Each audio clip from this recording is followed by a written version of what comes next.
1963 ला আগেতে নাগাল্যান্ড আসাম লা আন্ডাৰতে থাকিছে আৰু আসাম লা গভৰ্নৰ পৰাহি নাগাল্যান্ড কে ৰুল কৰি থাকিছে হইলেবি 1956 লা ইয়াৰতে সৰ জাফু ফিজো পৰা আওয়াজ উঠাইছে আৰু নাগাল্যান্ড লা ইন্ডিপেন্ডেন্ট নিমিতে ডিমান্ড কৰিছে আৰু বাই ডিসেম্বৰ 1 1963 লা ইয়াৰতে আসাম পৰা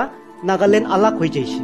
আৰু ইনিকাই নাগাল্যান্ড একটা স্টেট বানি যাইছে ইটো হি না হৈ কিনা 1956 পৰা লৈ কিনা 1982 লা পিৰিয়ডতে আসাম পৰা সিকিম অৰুণাচল প্ৰদেশ মণিপুৰ মিজোৰাম মেঘালয় আৰু ত্ৰিপুৰা বি আলাগ হৈ যাইছে আচ্ছা আপনি খান জানে 1956 লা আগেতে নাগাল্যান্ড লা নাম নাগা হিলস থাকিছে হইলেবি জিতিয়া আসাম পৰা নাগা হিলস কে সেপাৰেট কৰিব গৈ কিনা কথা চলি থাকিছে 1957 লা ইয়াৰতে নাগাল্যান্ড লা নাম নাগা হিলস টুইনচাং এৰিয়া ৰাখি দিছে হইলেবি ইটো নাম বেছি পপুলাৰ হ'বলে পৰা নাই প্লাস অ্যালফাবেট লেটার্স भी बेसी लंबा हुआ निमित्ते 1961 ला ইয়ারতে নাগা হিলস টুইনচাং এরিয়া নাম के चेंज কৰি কিনা সিম্পল নাগাল্যান্ড হি ৰাখি দিছে নাগাল্যান্ড লা হিস্ট্ৰি সিৰিয়াসলি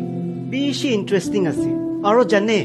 ইটোই নাগাল্যান্ড লা ভিতৰতে আনএক্সপ্লেইন মিস্টেৰিয়াস জায়গা খান বি আছে জিনিকা কি মাউন্ট টটসুকে হি লবি ওখা পৰা 25 কিলোমিটাৰছ দূৰতে একটা হিলস এৰিয়া পায় যতে মাউন্ট টটসু এক্সিষ্ট কৰে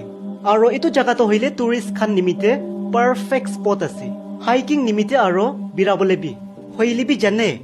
ইটো জায়গা চাবলে